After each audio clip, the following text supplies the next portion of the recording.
साथ ही सोते हुए काम को जगाने वाले बहुजन नायक मानव श्री काशीराम साहब को नमन करते हुए आज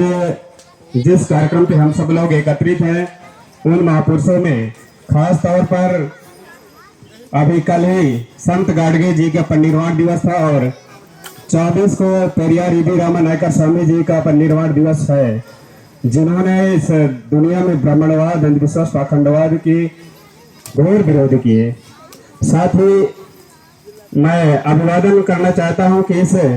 कार्यक्रम के आयोजक दिनेश कुमार सन्नेही जी एंड उनकी टीम, साथ ही विजय भैया जी को जिन्होंने इस कार्यक्रम को सफल बनाने के लिए इस टेंट का पूरी व्यवस्था की। साथ ही हमारे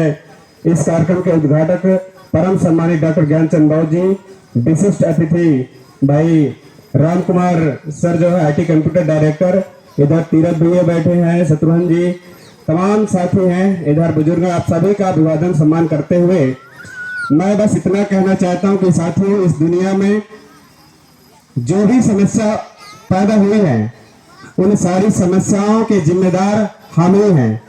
तथागत बुद्ध कहते हैं कि कारण है, कारण का निवारण है।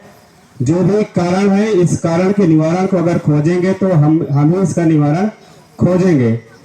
क्योंकि बार बार हमारे वक्ताओं ने आपको शिक्षा के बारे में ही जागरूक करने के लिए कोशिश की होगा कि शिक्षा का कोई महत्व नहीं है। एक शिक्षाविद है जॉन डेवी, वो कहते हैं कि शिक्षा का कोई उद्देश्य नहीं होता है। सर, वो कहते हैं कि शिक्षा का कोई उद्देश्य नहीं होता है, बल्कि उद्देश्य मनुष्य का होता है। मनुष्य क्या बनना चाहता है, यानी कि मैं सरल शब्दों में कहना चाहूँ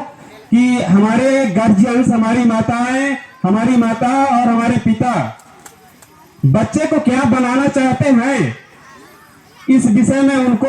डिसीजन लेना चाहिए। क्योंकि बच्चा है वो तो शुरू से पढ़ जाता है, हाई स्कूल में जाते जाते पहले तो मुझे लगता है कि सब साइंस वर्ग ही हो गया है, नहीं वहां पर तो कंफ्यूजिंग होती है कि मैं आर्ट लूं कि साइंस लूं, फिर इंटर में जाएगा बायो लूं कि मैं मैथ लूं। तो जो शिक्षा है उसके पहले हम लोगों को तैयारी करना चाहिए कि आखिर हम अपने बच्चे को किस सेक्टर में भेजना चाहते हैं।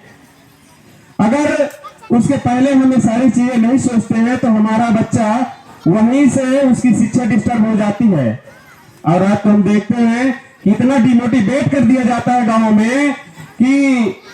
जैसे मान लीजिए कोई टीचर है, उसका लड़का पढ़ा लिखा लेकिन जॉब नहीं पाया, तो फिर हमारे गांव में कहने लगते हैं कि अरे यार फलाने मास्टर का लड़का, वो तो मास्टर है, उनका लड़का जब कुछ नहीं बाइस तो तुम्हारा लड़का क्या बनी।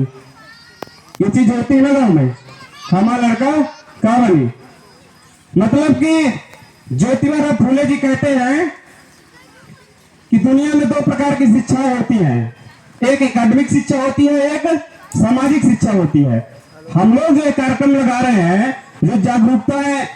दी जा रही है, की जा रहे हैं ऐसे कार्यक्रम, वो सामाजिक शिक्षा के लिए भी दी जा रही है। आप जानते हैं कि इस ऐसे देश पर हम लोग जी रहे हैं, ऐसे देश पर हम लोग रह रहे हैं जिसमें सदियों से जाति, धर्म, रंग, रूप, वेशभूषा के नाम पर अन्याय अत्याचार किया गया, जुल्म ज्यादती की गई। आप लोगों को समय समय पर